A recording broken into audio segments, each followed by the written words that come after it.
జనసేన అధినేత AP deputy CM Pawan Kalyan కుమారుడు సింగపూర్లో అగ్ని ప్రమాదానికి గురైన సంగతి తెలిసిందే.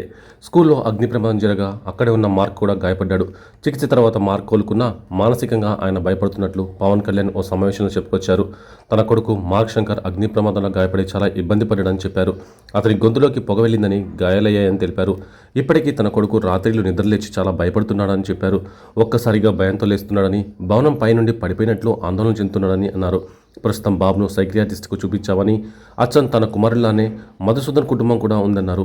ఎంతో సరదాగా గడిపేందుకు పహల్గా వెళ్లారని, కానీ ఈ విధంగా జరగడం దారుణమని పవన్ కళ్యాణ్ ఆవేదన వ్యక్తం చేశారు.